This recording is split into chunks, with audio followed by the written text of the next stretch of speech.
Hello, hello. Starseed May here. So excited to be live again. Look at that. Twice in one day. You know I am getting healed. You know I'm getting better. Welcome to my live stream. Yeah. So let me see how I can pop this out. That's cool. That is much cooler. And I think this is up better. All right. So welcome. Welcome to the yogic zone. That's the vibe for today. Now I'm going to go figure out how to share my live stream. This will be my first time actually just going and sharing my live yoga stream.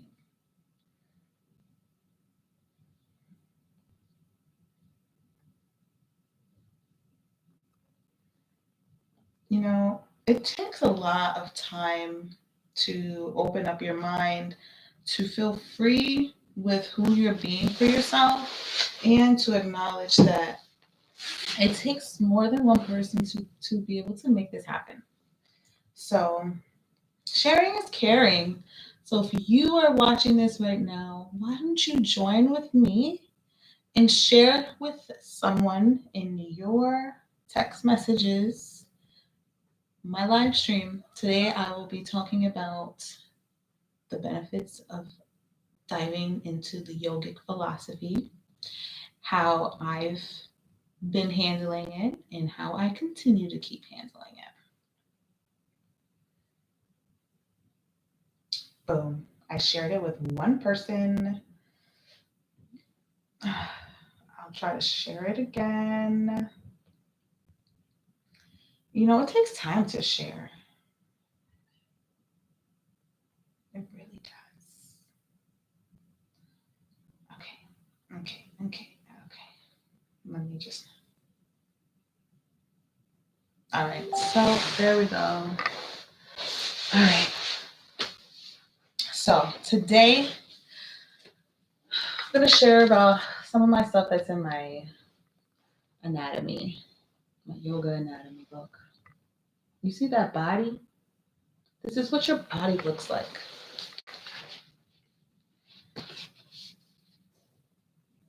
So Patanjali, the patron saint of yoga, said that mastery combines a balance of science and art. Knowledge of science is like the colors of an artist's palette. The greater the knowledge, the more colors available. The body is the canvas, and the asana are the art we create. So asana is Sanskrit for pose. Asana, pose. So you hear me say this word asana a lot, especially when I'm calling out the specific yogic poses. I will call Dhanasana. So it's always going to be at the end. So just always keep that in mind for yourself when you're hearing someone speak a different language. At least learning to hear part of the word, you'll know that they're creating a pose for you. So I'm going to tell you the parts that is considered when you're looking at the fundamentals of yoga. the key muscles that you're using. A lot of us have not understood, have not decided to dive into yoga because it was just considered um, a pastime exercise. And this is really more than just a pastime. It's really a part of the time. And the more that we learn to get acclimated with what yoga is being able to do for us, the more we'll want to do it. So I encourage you to help yourself lean in a little bit more to this information and allow yourself to see how you can make it work for you. So, what I'm going to do is, all right. Actually, I'm going to send one more message and then I'm going to put my phone down.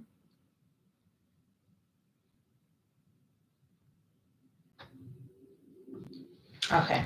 So, fundamentals. The pelvic, girdle, and thighs. The trunk, the shoulder, girdle, and underarms. Myofascial and organ planes. It's broken down, but it doesn't say what it is, but I'm going to tell you. The breath connection, bandhas, chakras, and putting it all together. So when you're dealing with the pelvic girdle and thighs, you are incorporating things as the gluteus, adductors, quadriceps, hamstrings. When you're dealing with the trunk, you're doing things like abdomen, back muscles, latissimus dorsi, tapis, tap, tap, tapesis. I'm going to have to enunciate that better. The shoulder girdles and underarms. These are where your biceps, your triceps, romanoids, deltoids, the lower legs, the foot, the forearm. Let's go to putting it all together. Let's see what that page is about. That's on page 224.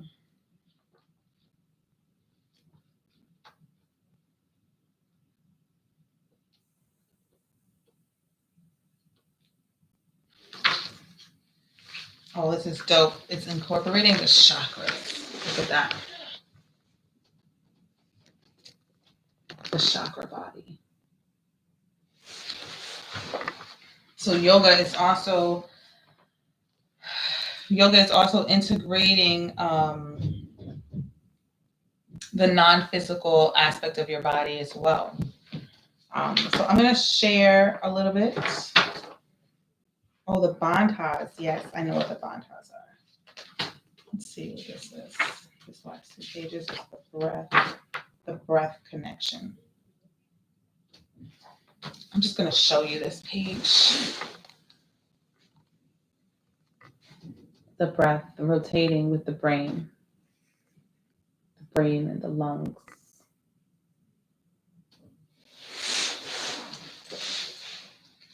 Region of the brain, such as the brain stem, are highly evolved for survival.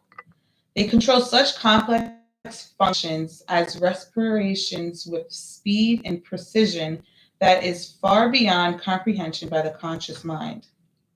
Great instinctive power is stored in these regions of the brain.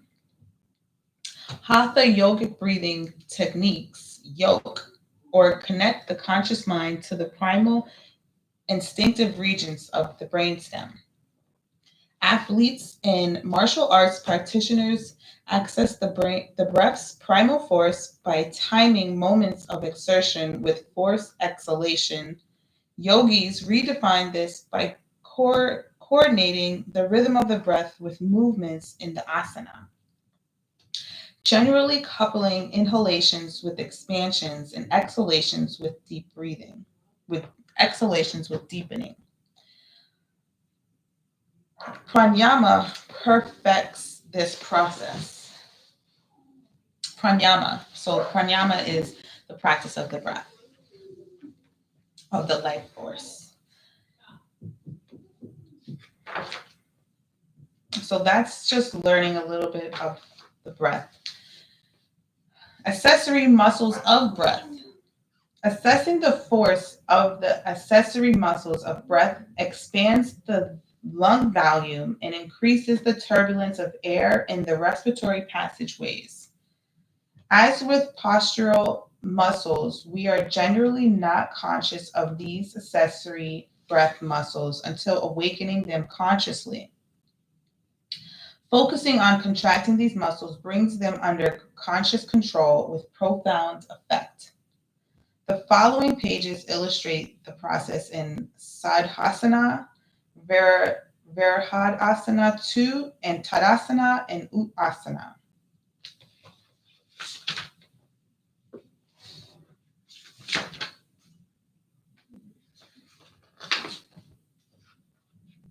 So now I'm going to share a little bit about the bandhas. Bandhas are locks occurring throughout the body. The combination of opposing muscles forms these locks, stimulating nerve conduction and illuminating the chakras. There's three bandhas within the body. There's the Mula Bandha, the Udana Bandha, and then the Jalanhara Bandha.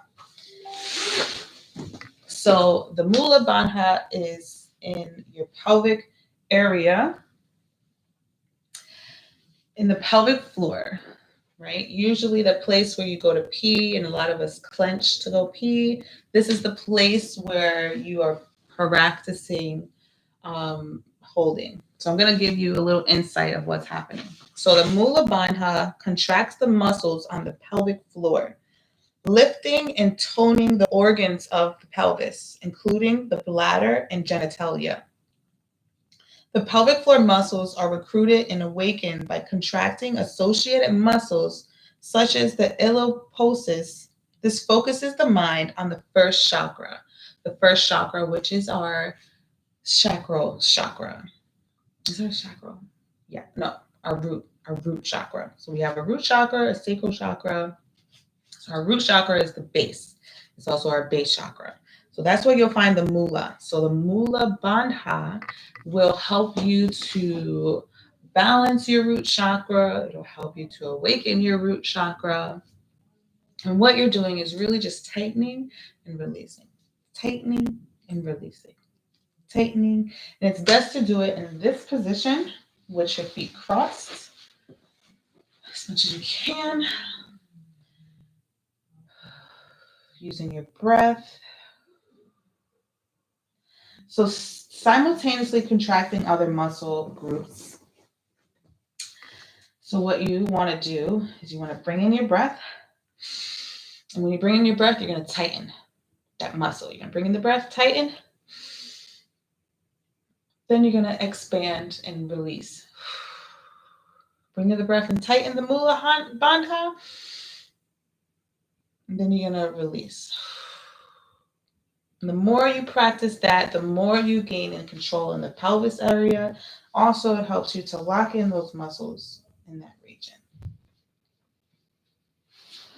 The other bandha is Udana, and it contracts the upper abdomen, creates approximately 2 inches below. It's located 2 inches below the solar plexus and focuses the mind on the third chakra. The third chakra. This is your third eye. No, I'm so sorry. This is your third eye. Your third chakra.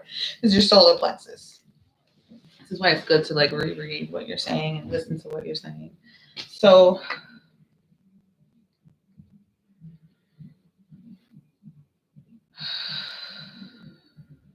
in order for you to feel this bandha, you have to really sit up straight and exhale your breath really, really harsh. Not harsh, but like sudden. So you breathe in really quick. I'll go deeper into practicing that move down the line. And then there's the Jan Anhara Bandha. Now this one is in your neck. So it contracts the anterior neck muscles, flexing the neck and drawing the chin to the sternum. This focuses the mind on the fifth chakra.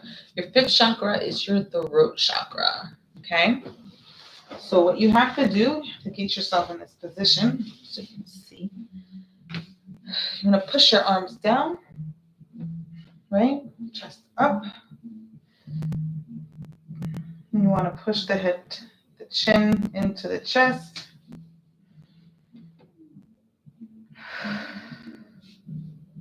Keeping the arms straight.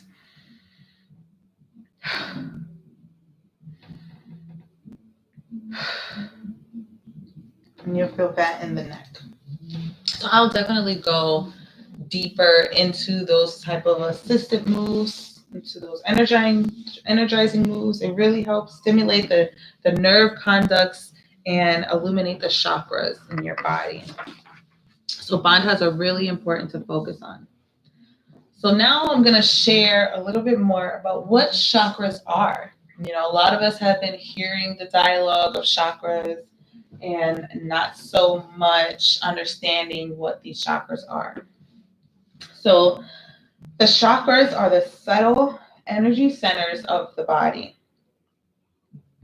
Like pinwheels, the chakras spin at the speed of light, emanating the colors of the spectrum, each resonating with a particular frequency. These colors combine to form the auras that surround each of us, connecting us with each other and with the cosmos. So our chakras help us to connect with each other and with the cosmos. There are 7 to 8 major and numerous minor chakras in the body.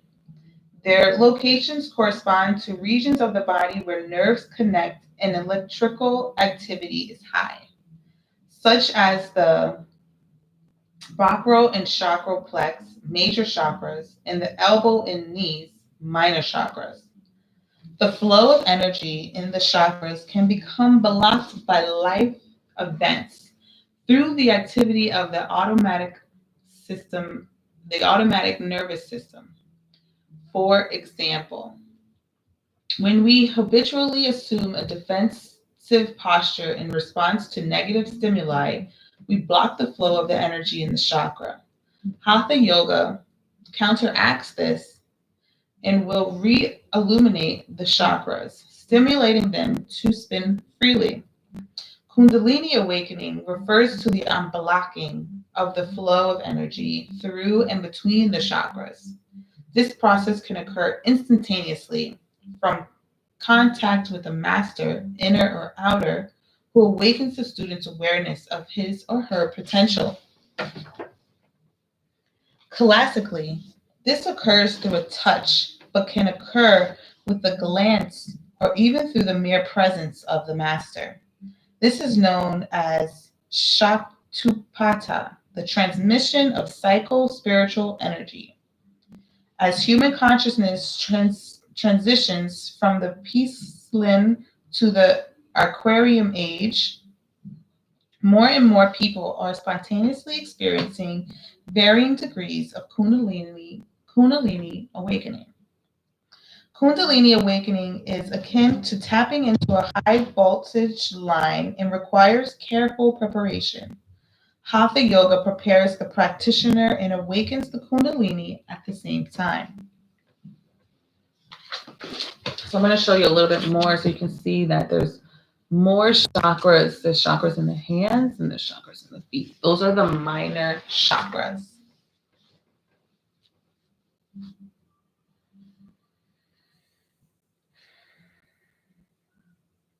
Asana connect the body and mind. Breathing techniques connect the conscious and the unconscious. Chakra meditation connects the individual to the vibrational energy of the cosmos. Spend a few moments gazing at this image of the chakras and then meditate as you visualize them.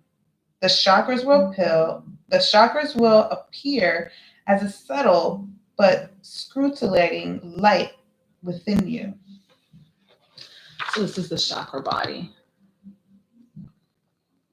Give yourself some time to watch that.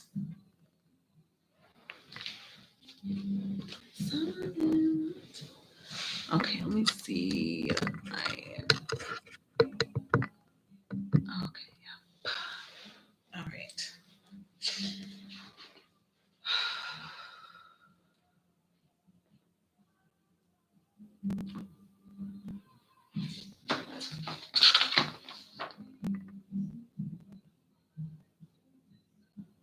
Okay, putting it all together. Balance all of the forces acting throughout the musculoskeletal system. Contract, relax, and stretch the appropriate muscles, and the bones will align themselves automatically. Synergistically combine the asana to complete the process.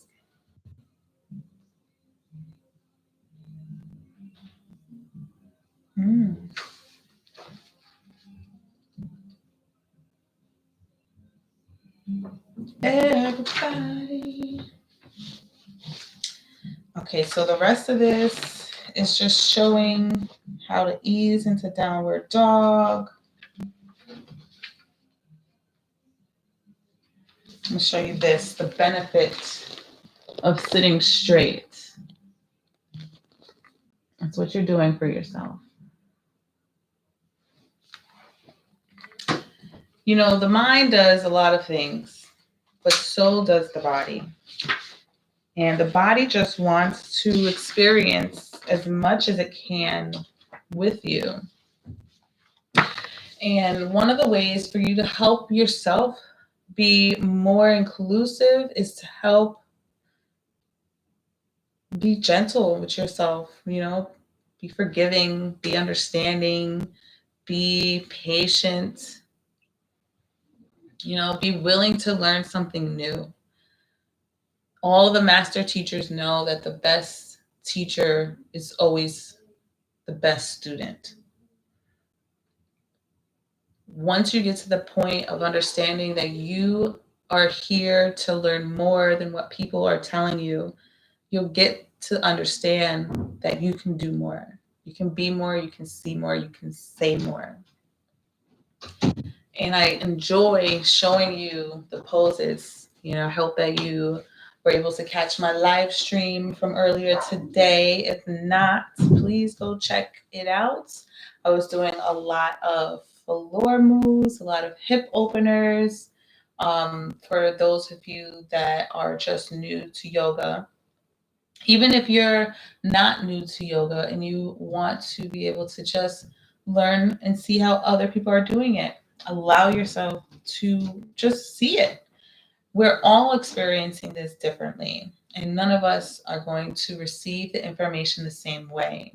So don't allow yourself to think that someone else has already done it. Don't allow yourself to think that you've already done it. Oh, excuse me. Allow yourself to experience things. And just, if you feel like you've gone through this situation already, allow yourself to experience it in another light, in another way, more happier, more abundant.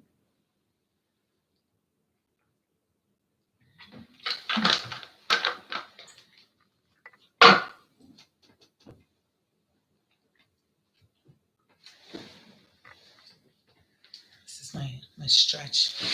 So this definitely helps you to learn to least to flex your feet.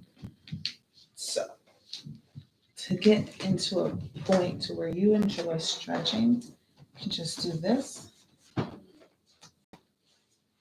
And this is a medium resistant band.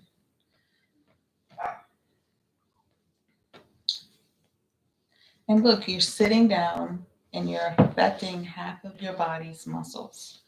And at the same time, you're affecting the brain because you're allowing the stretch to come from the bottom. And it has to make it all the way through to the brain so the brain can identify that it's receiving this information.